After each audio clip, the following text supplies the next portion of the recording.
top r/nuclearrevenge posts presented by John Lemon.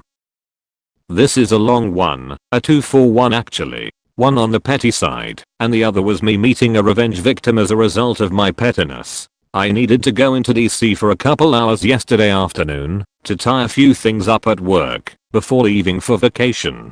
I didn't leave until a bit afternoon, so I was pretty hungry and decided to stop at this nice little deli/grocery store on the way for a sub. It's a small establishment, but pretty popular. The parking lot is kind of weird. The spaces are on the small side and it's very narrow. I drive a full-size truck because I have to tow heavy shit often.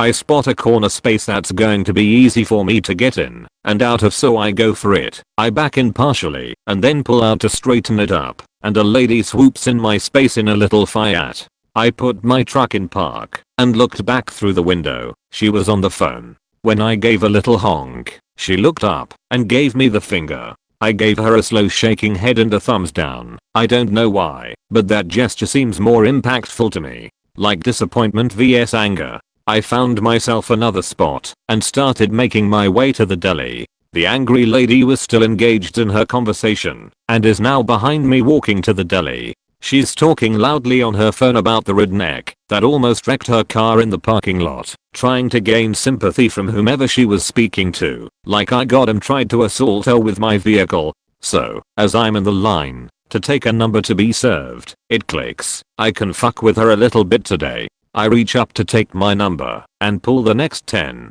tucking them in as I turned around, so angry lady didn't see them. I make my way down the line, passing out the numbers ahead of hers and mine, putting 10 people ahead of us to order and receive food, making her wait an extra 20 or so before she even got to order. Here's where it gets a little fun. My number was directly before hers, so I just waited at the counter after they called mine. As the girl walked up with the next sub, I asked if it was #469, angry lady's sub. It was, of course, so the deli never called her number, and I bought both subs. I don't know how long she waited before she asked about her order. I do hope she wasn't an asshole to the workers though. The second part of this is what I did with the extra sub. I told a story from college a while back, and in the comments I mentioned that I try to be a little extra now.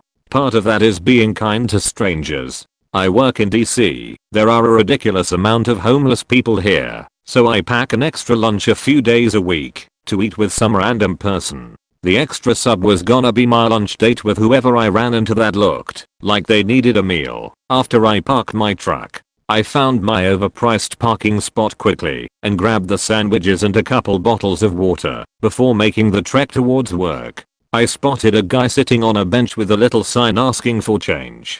I asked him if he'd like to have lunch with me. His eyes lit up and he shook his head yes. We had a little casual conversation and he asked me why I bought him a sandwich. I told him that oddly enough I bought it out of spite and told him how I came into ownership of said sub. He laughed, said it was fate, that revenge brought him a sandwich, and proceeded to tell me the following story that led him to the life he now lives. He was a young investment banker in the late 90s making serious money. He was married and had a sex addiction. He would spend thousands of dollars on high-dollar hookers to do all kinds of weird shit to him. He eventually got himself a sugar baby and set her up with an apartment in the city. He had no interest in children, but his wife did, so he got a secret vasectomy. Thinking that he was only going to be fucking 2 people now, he liked the idea of no condoms or babies at either house. His plan was to stay at the apartment for a couple weeks to heal, while his wife thought he was in San Francisco for business.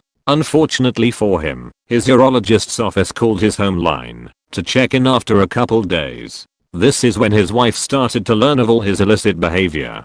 The cheating, the spending, the stealing of her future family. Over the weeks he was gone, she uncovered his secrets to her, and she sat on it. He told me in the weeks and months after his vasectomy she started wanting to go out, get drunk, experiment with drugs and group sex. He was amazed at how much he and her were in sync now. He loved their newfound lifestyle. He really loved the cocaine.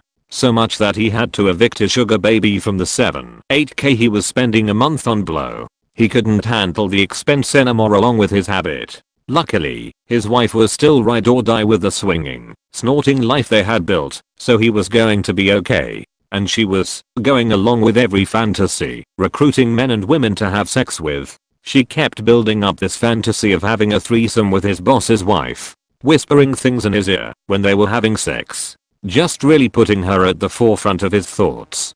Christmas party time rolls around, and the whole staff is wasted. She keeps at him about the forbidden pussy. The boss's wife goes to the restroom and his wife follows her. After a few minutes they come out, and the boss's wife waves at him. As his wife approaches, she tells him that she's down to swap and that's why she waved. Next time she goes to the restroom he should just follow her in. She kept him at her side and fluffed until she sent him gleefully trailing behind his superior's wife into the restroom. No, that is not at all what she was waving for. Whiffy had said that he didn't think she had seen him all night and a wave would make him feel better. He exposed himself and said he couldn't wait to taste what her husband left in his wife. After the scream and slap, the party halted. The next day he was fired and subsequently blackballed from his industry. His cocaine habit sucked what little finances he had left after the divorce. He couldn't keep a job after his life fell apart. He's now homeless and has given blowjobs for a warm place to sleep and a meal. No, not for this meal.